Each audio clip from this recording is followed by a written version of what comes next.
to raise awareness about gender-based violence, particularly against women and girls. Some of you may have been involved in the activities around that as well. In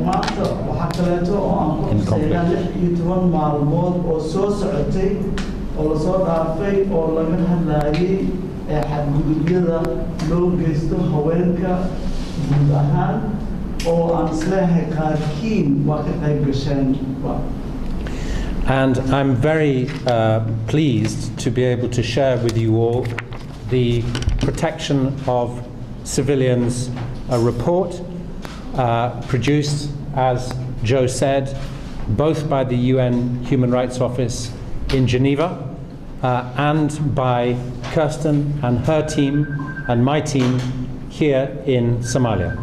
Reportkan uu gacantiisa ku hayo waa report ka hadlayo dhibka loo geysto dadka shacabka ah marka ay meel dagaal joogaan waxa kaleeto sidoo idin sheegay ninka odagaaba waxa isla soo diyaariyay xafiis Geneva ku yaalo oo arrimaha humanitarian xuquuqul insaanka xafiiska isaga uu madaxda ka yahay oo iskaashanayaan xafiiska kaleeto. Each year we produce one report. Some of you may have come last year when it was on freedom of expression, and it's very significant that this year it's on protection of civilians for reasons I will explain. sanad kasta waxaan soo saarnaa report sanadkii hore ee la soo dhaafay report aanu kor ugu qaadayno ama aan ku hoosta kaga xariiqayno in uu qofka bini'aadamka xor u yahay inuu fikirkiisa sheegto sanadkaana waxaan reportkeenu ku salaynay sidii loo ilaalin lahaa dadka shacabka ah ku dhex nool dhulka dagaalka ka socdo annaga oo dib ka faahfaahin doono sababtaan u sameynayno. Over the last year, Somalis have been working hard to reach an agreement on strengthening the Somali security sector, and as you know, there was a conference last week that confirmed that over the coming years lead responsibility for security will be gradually transferred from AMISOM to Somali security forces. sanadkii la soo dhaafay oo dhan waxaa socday dadaallo lagu doonayo in arrimaha nabadgelyada aad loogu hagaajiyo oo toddobaadkii hadda la soo dhaafayna waxay ahayd arrin aad maxaan ku idhahday loogu shaqeeyey shirkii lagu sameynayay ka dhacay xalale waxaana welinayey oo ujeedada ugu weyn ahayd sidii dhinaca nabadgelyada ay dhinaca Soomaalida mas'uuliyadeeda ugu soo wareegi lahayd iyadoo tartiib ah oo dhinaca AMISOM looga soo qaadi lahaa. I'm asked by colleagues in the TV crews for you to speak at somewhat greater length so that they'll have more sound bites, longer sound bites. Okay, so that means the translator has to take, what's your name? Hassan. Hassan, you're going to have to take a few notes because getting an accurate translation is of course very important. The point I'm making is that if things go according to plan, there will be a big initiative in the coming years to strengthen the Somali security sector, whether it's the army, policing, intelligence, maritime, and there's an opportunity to make sure that protection of civilians is hardwired into the security forces, and that all the capacities, all the skills and training and means available to protect civilians is part of the plan for strengthening security forces. ujeedada ugu weyn oo aan hoosta ka xariiqayo waxay tahay marka aan ka hadlayo adkeynta ama xoojinta ciidamada nabadgelyada ee Soomaaliya oo militariga booliska ciidamada badda ay ku jiraan waxaa barbar socda sidoo kaleeto in la daryeelo ama la ilaaliyo ammaanka dadka shacabka ah ee meeshaas degan xoojintu waa mid isbarbar socoto oo labada dhinac. Let me come back to this report.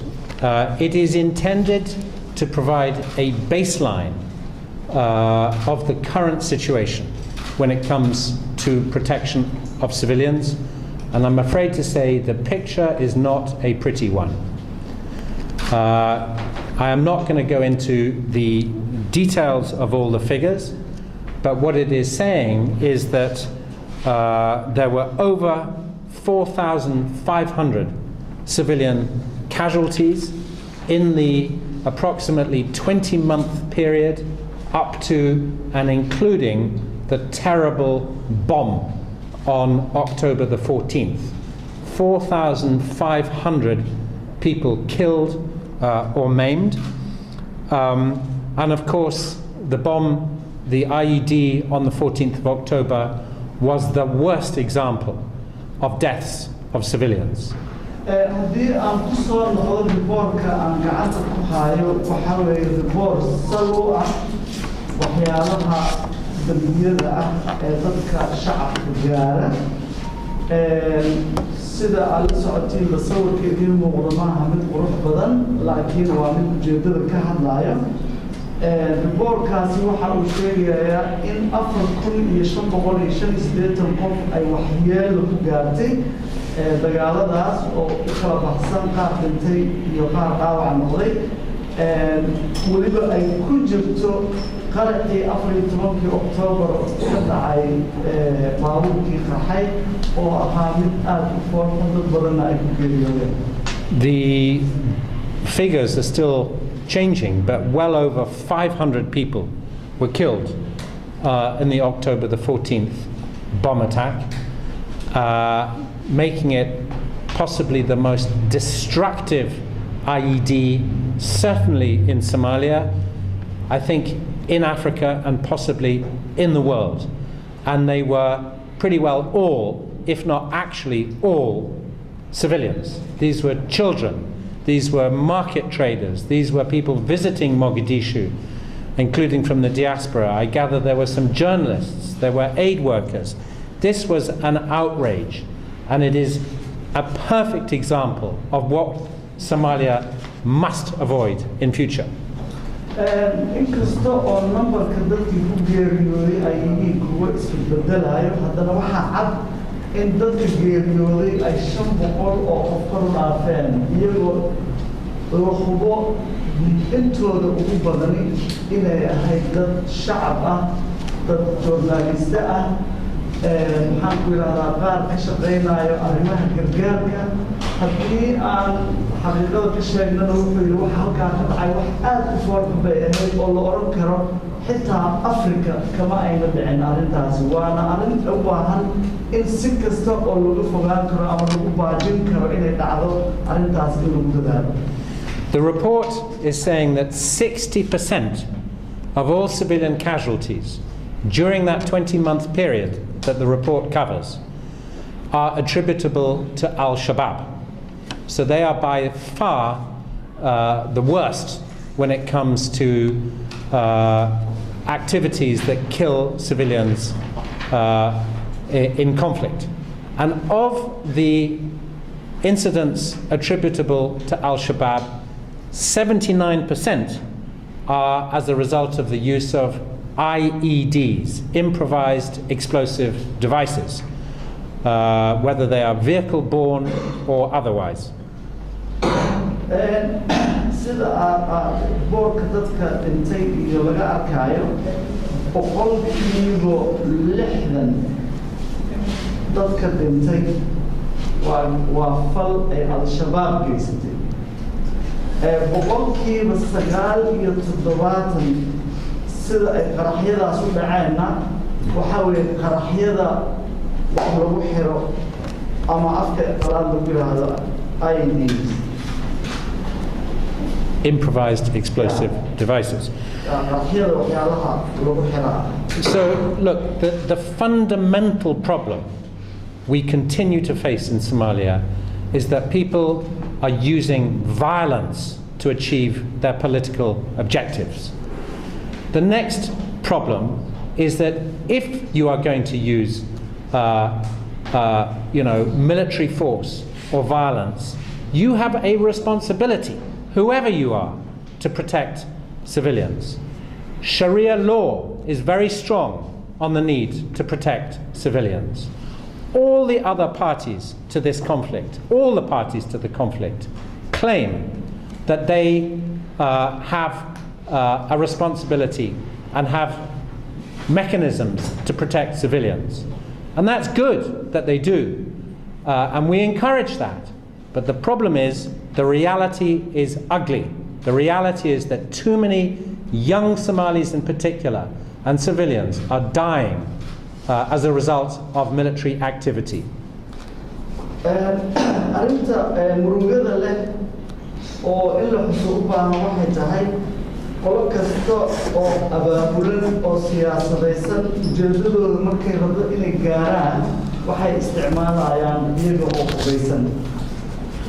Laakiin waxay iloobayaan in ay mas-uuliyad saaran tahay dib kasta oo geystaan inay iyaga mas-uul ka yihiin. Waxaa kaleeto mas-uuliyadda saaran inay ilaaliyaan nolosha iyo wax kasta oo hantiyo shacabku leeyahay. Dadka qaarkood marka aad sharciyada fiirisid shariica law oo ah sharciga oo islaamiga ah waa mid aad u ilaalinaya xuquuqda islaamka. Qolo kasta oo abaabulada waxay leedahay annaga waxaa loo yaalo qaar aan ku dhowrno dhibkaa la geysanayo iyo qaabka xisaabtan. Laakiin marka xaqiiqada la fiirsho waa mid aad u foorxun. Dhalinyaro fara badan baa ku dhimato, dad badan baa lagu dhibaateeyaa, laakiin mas-uuliyaddu had iyo jeer dadkii hawshaa geystay ay dusha ka saaran tahay.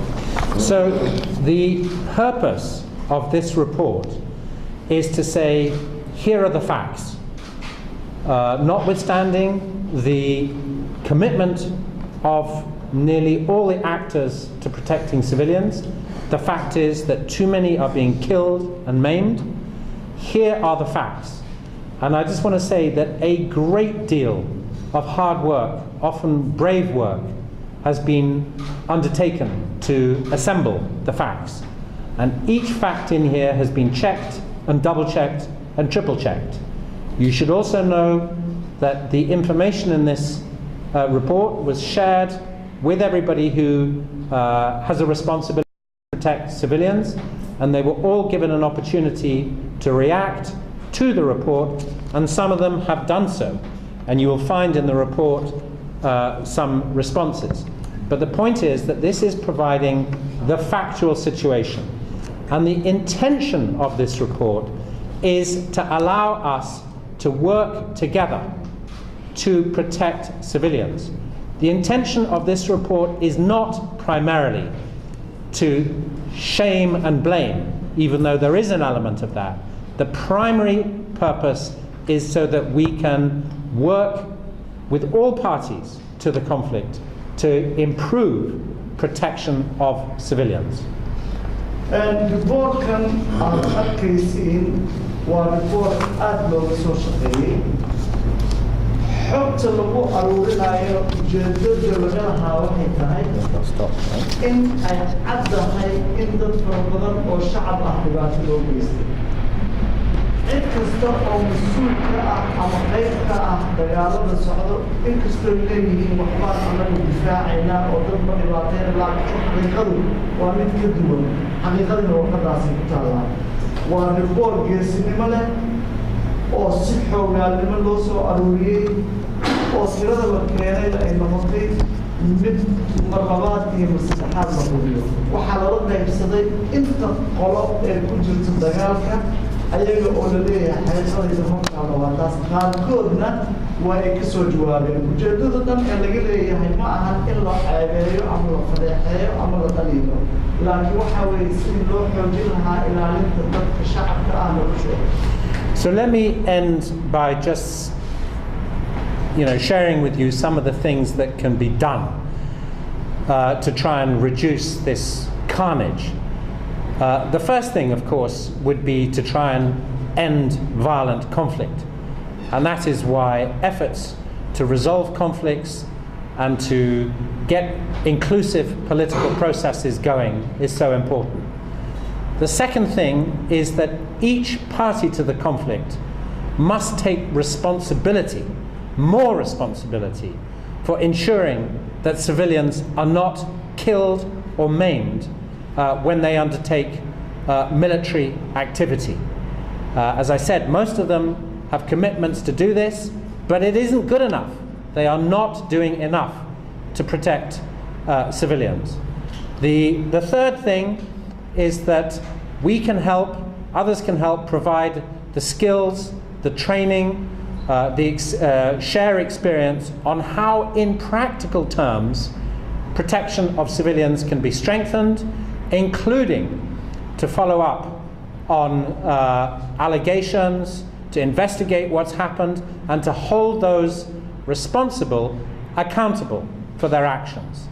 And let me add here that being accountable for your actions is a sign of strength, not a sign of weakness. Any party to a conflict that is involved in protection of civilians, if it is serious about that, should have a means of holding those accountable who break their own rules.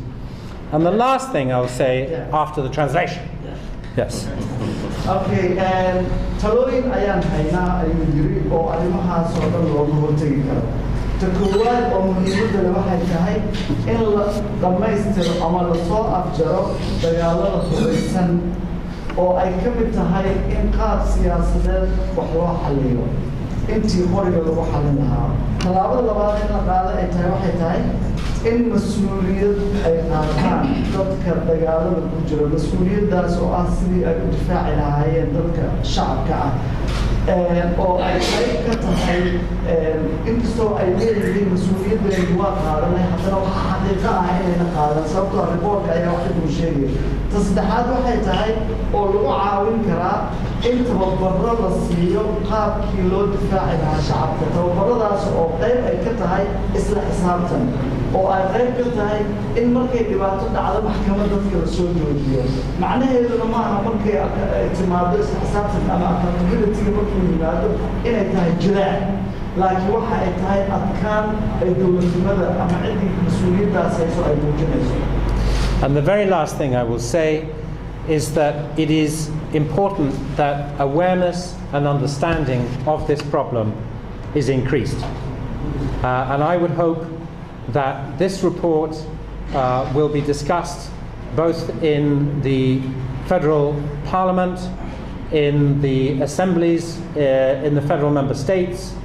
I hope it will be taken into account in the formation of the National Human Rights Commission, that it will be taken into account in discussions about the training of officers in the Somali National Army, in the police, in the intelligence services, that it will be used to improve public understanding of both the problem and what can be done to address the problem. So ultimately, greater understanding of this problem can contribute to better protection of civilians. But colleagues, this is something that Somalia badly needs. We cannot afford to have more and more people killed and maimed who are not party to the conflict in the coming years. It is a terrible loss of life and it represents a terrible failure if this carries on. Thank you very much. Okay, xabadda ugu dambaysa oo aan sheegi lahaa waxa ay tahay waa in kor loo qaadaa wacyiga iyo fahamka dadka mas-uuliyadda haya ee dhinaca khilaafaadka ka socda ka haya. Dadkaasi waxa aan rajaynayaa in ay warbixintan ku soo bandhigi doonaan baarlamaanka federaalka ah ee baarlamaanada maamul goboleedyada isla markaasna marka tababarada la siinayo booliska, nabad sugidda, ciidamada islaamka guddigooda marka la samaynayo waxaa kaleeto aan rabaa in dowladda oo shacabka in aad loo dhowro sharcigana lagu dhowro. Of the report, along with the press statements in Somali and English, self by name and by the media outlet you represent. So I may ask colleagues to join in. wax annaga noo qarsoon ma jiro sabab aan dowladda Soomaaliyeed ku rabno inaan u dhibaataynana ma jirto ujeedadeeda keliya waxa ay tahay in si taxaddar leh qaadato wararka la keenay ay noqdaan kuwo saxa waxaan weliba leenahay cid kasta oo waxaan kala rabaa inaan hoosta ka xaqiiqo dowladda Soomaaliyeed inay tahay mid howl wanaagsan wado annagana ujeeddo aan leenahay oo aan doonayno inaan wejigeeda shirkadaha private-ka ee hubka sito ayaa ka mid ah kulligoodna waxay mas-uul ka yihiin fariga ay sitaan iyo cidda ay ku dhibaateeyaan raacay security architecture oo macnihiisu yahay qaabkii loo dhisi lahaa ciidamada amniga cid kasta oo amniga Soomaaliya ka shaqeynaysa oo amisan ay ku jirtaan mas-uuliyad of expression-ka ah haddana waxaan ilaalinta dadka oo shacabka ah sanadka soo socdana qodob kale ayaan dooran doonaa. Thank you. I'll just respond. Methodology, we require 3 independent sources. So, and we don't necessarily have those in Al-Shabaab controlled areas. So that's why you see it's such a high figure. It's 79% of the 60% of civilian casualties attributed to Al-Shabaab are IED, VBID. They're much easier numbers to collect. So the figures in that case, we simply don't know. It's very empty in that regard. But we have to be rigorous, and that's why sometimes our figures are more conservative. Yeah. So you got the point that 60% is Al-Shabaab, and of the 60%... Approach, you can't contact them.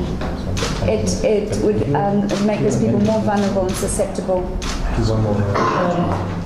وأنت ماشي على الشباب الجوجاني ضد كتبات الدجاج وقف كلامنا حبنا أيام صور ودني صدق سيد كلية وأنا حط كل كلمة هدي البورك في السد كتبات ضد كلوج يستبقول كي باللحن كمل على الشباب أيام جيز بقول كي باللحن نبكى أنت عزنا وحيد أنت أسمعي Okay, thank you. Yes, please.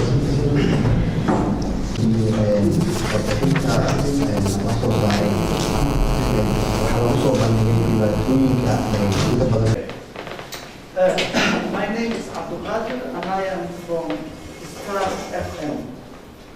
And according to the report, it is very Somali National Army and non-state actors. But I don't see the report too. And whenever we try to find out the report we got is drones and things like that. And the people or the organs, the actors who have used are the international. But sometimes what happens is there are civilian casualties which have been taken according to some reports by. Okay, so thank you very much for that question. In fact, obviously, we've only just right now, but it certainly covers both Amazon and the business of other international actors. The